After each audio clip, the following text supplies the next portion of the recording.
ഇന്നത്തെ ക്ലാസ്സിൽ നമ്മൾ ഡിസ്കസ് ചെയ്യുന്നത് ഡിബഞ്ചർ ഇഷ്യൂ ചെയ്യുന്നതിലെ ജേണൽ എൻട്രീസും അതിലെ പ്രോബ്ലം സോൾവിങ്ങുമാണ്.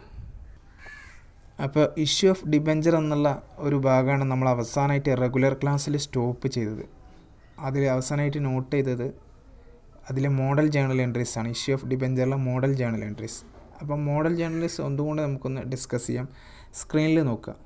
ഫസ്റ്റ് കേസാണ് when debentures are issued at premium. Par വാല്യൂവിന് ഡിബഞ്ചർ ഇഷ്യൂ ചെയ്യുകയാണെങ്കിൽ വരുന്ന എൻട്രീസ് എന്തൊക്കെയാണെന്നുള്ള. മെയിനായിട്ട് ഒരു 8 ജേണൽ എൻട്രീസാണ് നമുക്ക് ആ കേസിൽ ഫോളോ ചെയ്യേണ്ടി വരിക. അതിൽ ഫസ്റ്റ് വൺ, അതായത് ഡിബഞ്ചർ പാർ വാല്യൂവിന് ഇഷ്യൂ ചെയ്യാന്ന് പറയുമ്പോൾ അതിൻ്റെ ഫേസ് വാല്യൂ എത്രയാണോ അതേ റേറ്റിന് തന്നെയാണ് ഡിബഞ്ചർ ഇഷ്യൂ ചെയ്യുന്നത്. ഡിബഞ്ചർ 3 കേസിൽ ഇഷ്യൂ ചെയ്യാം. ഒന്ന് debenture issue at par, second premium, third discount. Par വാല്യൂവിന് ഇഷ്യൂ ചെയ്യാന്ന് പറയുമ്പോൾ ഫേസ് വാല്യൂ എത്രയാണോ അതേ സെയിം റേറ്റിന് തന്നെ മാർക്കറ്റിൽ ഇഷ്യൂ ചെയ്യുന്നതിനാണ് പാർ വാല്യൂവിന് ഇഷ്യൂ ചെയ്യാന്ന് പറയുമ്പോൾ. അപ്പോൾ ഡിബഞ്ചർ ഇഷ്യൂ ചെയ്യുമ്പോൾ ഷെയറിൻ്റെ കേസിനെ പോലെ തന്നെ 3 ഇൻസ്റ്റാൾമെൻറ്റുകൾ ഉണ്ടാവും മെയിനായിട്ട്. 1 ആപ്ലിക്കേഷന്, 2 അലോട്ട്മെൻറ്റ്, 3 കോൾ മണി.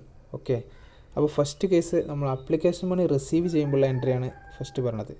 സ്ക്രീനിൽ നോക്കുക എല്ലാവരും. First one of receipt of application money on debentures. അതിൻ്റെ എൻട്രി വരിക bank account after to 14% debenture application. 14% എന്ന് പറഞ്ഞത് അതിൻ്റെ ഒരു ഇൻട്രസ്റ്റ് റേറ്റ് ആണ്. അപ്പോൾ ഓരോ ഡിബഞ്ചറിന് പറയുമ്പോൾ അതിൻ്റെ ഇൻട്രസ്റ്റ് റേറ്റ് എത്രയെന്ന് കൂടി പറയും. അപ്പോൾ നമുക്ക് ക്വസ്റ്റ്യൻ്റെ ക്യാൽക്കുലേഷനിൽ അതിന് വലിയൊരു പ്രസക്തിയൊന്നുമില്ല അതിൻ്റെ പെർസെൻറ്റേജിന്. Okay, second transfer of debenture application amount. അതായത് ഡിബഞ്ചർ ആപ്ലിക്കേഷൻ്റെ എമൗണ്ട് ഡിബഞ്ചർ അക്കൗണ്ടിലേക്ക് ട്രാൻസ്ഫർ ചെയ്യുന്ന എൻട്രിയാണ് സെക്കൻഡ്. അത് വരുന്നത് 14% debenture application account after to 14% debentures account. Third refund on rejected application. അതായത് കൂടുതൽ ആപ്ലിക്കേഷൻ വരികയാണെങ്കിൽ ഇഷ്യൂ ചെയ്യുന്നതിനേക്കാളും കൂടുതൽ ആപ്ലിക്കേഷൻ കമ്പനിക്ക് കിട്ടുകയാണെങ്കിൽ അധികം വരുന്ന ആപ്ലിക്കേഷൻ എമൗണ്ട് റിജക്റ്റ് ചെയ്യേണ്ടി വരും, റീഫണ്ട് ചെയ്യേണ്ടി വരും. അപ്പോൾ അതിൻ്റെ എൻട്രിയാണ് നെക്സ്റ്റ്. മൂന്നാമത്തത് 14% debenture application account after to bank.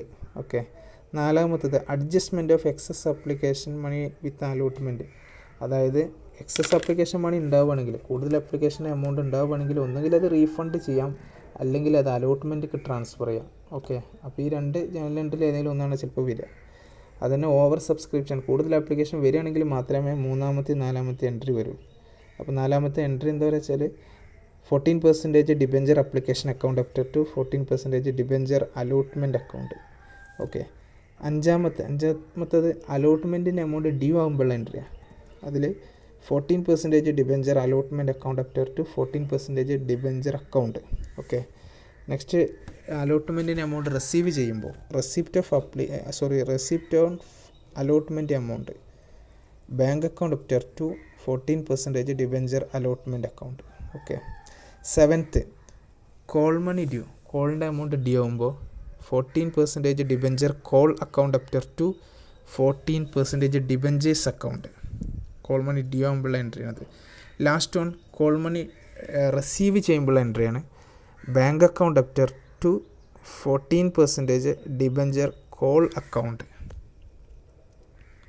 Last entry ഒന്നുകൂടെ bank account after to 14% debenture call account. അപ്പോൾ ഇത്തരം എൻട്രീസാണ് issue of debenture at par എന്ന കേസിൽ നമുക്ക് റെക്കോർഡ് ചെയ്യേണ്ടി വരും. ഇനി ഇതിനെ ബേസ് ചെയ്ത് നമുക്കൊരു ക്വസ്റ്റ്യൻ എങ്ങനെ ആൻസർ ചെയ്യാൻ നോക്കാം. സ്ക്രീനിൽ ഏറ്റവും താഴെ ഒരു ക്വസ്റ്റ്യൻ കാണുന്നുണ്ട്, അതിലേക്കൊന്ന് ശ്രദ്ധിക്കാം.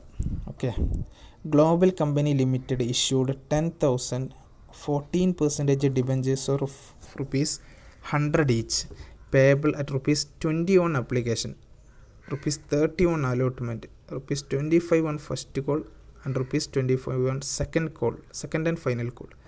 അതായത് ഗ്ലോബൽ എന്ന് പറയുന്ന കമ്പനി 10,000 ഡിബഞ്ചറുകൾ ഇഷ്യൂ ചെയ്യാണ്. 14% ഡിബഞ്ചറാണ് ഇഷ്യൂ ചെയ്യുന്നത്. അറ്റ് ₹100 ഈച്ച്, 100 രൂപയാണ് അതിൻ്റെ ഫേസ് വാല്യൂ. അത് കൊടുക്കുന്നത്, കളക്ട് ചെയ്യുന്നത് ഡിഫറെൻറ്റ് ഇൻസ്റ്റാൾമെൻറ്റുകളായിട്ടാണ്.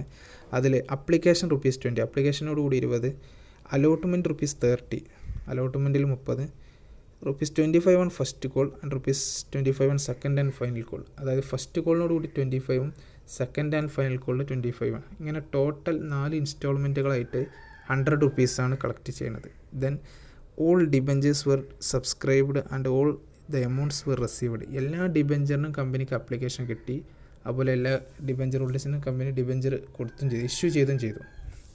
അപ്പോൾ കമ്പനിക്ക് കിട്ടിയത് 10,000 ഡിബഞ്ചറിന് അപ്ലിക്കേഷനാണ്, കമ്പനി ഇഷ്യൂ ചെയ്യുന്നതും 10,000 ഡിബഞ്ചറാണ്. Okay. Give journal entries to record the debenture transaction in the books of the company. നമ്മോട് പറഞ്ഞിട്ടുള്ളത് ഇതുമായി ബന്ധപ്പെട്ട് വരുന്ന ജേണൽ എൻട്രീസ് റെക്കോർഡ് ചെയ്യാനാണ്. Issue of debenture at par എന്ന ഈ ഒരു കേസിൽ വരുന്ന ജേണൽ എൻട്രീസ് നമ്മളോട് റെക്കോർഡ് ചെയ്യാൻ പറഞ്ഞിട്ടുള്ളത്.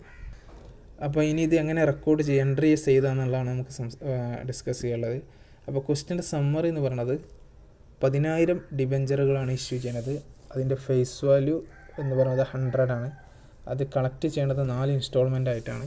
Application ₹20, allotment ₹30, then first call ₹25, final call ₹25, അങ്ങനെ ടോട്ടൽ ₹100. ഇപ്പോൾ തന്നെ അതിലാദ്യം കാണിക്കേണ്ടത് എൻട്രി അപ്ലിക്കേഷൻ്റെ എമൗണ്ട് റിസീവ് ചെയ്യുമ്പോൾ എൻട്രിയാണ്. സ്ക്രീനിൽ നോക്കാം. First entry, bank account up to 14% debenture application ₹2 lakh. 2 lakh എങ്ങനെ വെച്ചാൽ 10,000 ഡിബഞ്ചറാണ് ഇഷ്യൂ ചെയ്യുന്നത്. അപ്പോൾ 10,000 ഇൻറ്റു അപ്ലിക്കേഷൻ്റെ ഒന്നിൻ്റെ എമൗണ്ട് 20, അപ്പോൾ 10,000 ഇൻറ്റു 20 2 ലക്ഷം രൂപ. അതാണ് അപ്ലിക്കേഷൻ മണി റിസീവ് ചെയ്യുന്നത്. ഇനി കിട്ടിയ അപ്ലിക്കേഷൻ ഡിബഞ്ചർ അക്കൗണ്ടിലേക്ക് ട്രാൻസ്ഫർ ചെയ്യുന്നതാണ് സെക്കൻഡ് എൻട്രി. അത് 14% debenture application account up to 14% debentures. ഈ എമൗണ്ട് 2 lakh. 2 lakh എങ്ങനെ വെച്ചാൽ 10,000 ഇൻറ്റു 20 തന്നെ. ഓക്കെ. മൂന്നാമത്തെ എൻട്രി അലോട്ട്മെൻറ്റ് ഡ്യൂ ആണ് കേസാണ്. ഇവിടെ ഓവർ സബ്സ്ക്രിപ്ഷനൊന്നുമില്ല, അധിക അപേക്ഷകളൊന്നും കിട്ടിയിട്ടില്ല, ഈക്വലായിട്ടുള്ള അപേക്ഷകൾ തന്നെ കിട്ടിയിട്ടുള്ളൂ. അപ്പോൾ റീഫണ്ടോ അല്ലെങ്കിൽ അഡ്ജസ്റ്റ്മെൻറ്റോ ഒന്നും ചെയ്യേണ്ടതില്ല. ഓക്കെ. അപ്പോൾ ഇനി അലോട്ട്മെൻറ്റ് ഡ്യൂ ആണതാണ് 14% debenture allotment account up to 14% debentures account. ഈ എമൗണ്ട് 3 lakh. 3 lakh എങ്ങനെ വെച്ചാൽ ഡിബഞ്ചർ അലോട്ട്മെൻറ്റിൻ്റെ എമൗണ്ട് 30 ആണ്. അപ്പോൾ 10,000 ഇൻറ്റു 30 3 lakh. ഇനി അലോട്ട്മെൻറ്റ് റിസീവ് ചെയ്യുന്നത് bank account up to 14% debenture allotment account. Amount 3 lakh തന്നെ, അതായത് 10,000 ഇൻറ്റു 30. ഇനി നെക്സ്റ്റ് ഫസ്റ്റ് കോളിൻ്റെ എമൗണ്ട് ഡ്യൂ ആണത്. അപ്പോൾ ഡിബഞ്ചർ ഫസ്റ്റ് കോൾ ഡ്യൂ ആകുമ്പോൾ 14% debenture first call account up to 14% debentures account. Amount 2,50,000. 2,50,000 എങ്ങനെ വെച്ചാൽ ഫസ്റ്റ് കോൾ ഒന്നിൻ്റെ റേറ്റ് 25 ആണ്. ഓക്കെ. അപ്പോൾ 10,000 into 25, 10,000 into 25 2,50,000. Then debenture first call receive ചെയ്യുന്നത്, എമൗണ്ട് റിസീവ് ചെയ്യണത് bank account up to 14% debenture first call. Amount same 2,50,000, അതായത് 10,000 into 25. Then last 2 entry എന്ന് പറയുന്നത് അവസാനത്തെ ഇൻസ്റ്റാൾമെൻറ്റുമായി ബന്ധപ്പെട്ടാണ്, second and final call instalment. അപ്പോൾ അതിൻ്റെ ഫസ്റ്റ് എൻട്രി ലാസ്റ്റ് ഇൻസ്റ്റാൾമെൻറ്റിൽ ഫസ്റ്റ് റെക്കോർഡ് ചെയ്യേണ്ടത് second and final call money due ആവുന്നതാണ്. അപ്പോൾ അതിൻ്റെ entry 14% debenture second and final call account up to 14% debentures account 2,50,000 തന്നെയാണ്. സെയിം എമൗണ്ട്, അതായത് ₹25 ആണ് സെക്കൻഡ് ആൻഡ് ഫൈനൽ കോളിൻ്റെ എമൗണ്ട്. അപ്പോൾ 10,000 ഇൻറ്റു 25 2,50,000. ഇനി അവസാനമായിട്ട് റെക്കോർഡ് ചെയ്യേണ്ടത് അതിൻ്റെ entry first second and final call money receive ചെയ്യുമ്പോൾ bank account up to 14% debenture second and final call account. Okay. Amount 25 into 10,000. ഒരു സെക്കൻഡ് ആൻഡ് ഫൈനൽ കോളിൻ്റെ ഒന്നിൻ്റെ എമൗണ്ട് 25 ആണ്.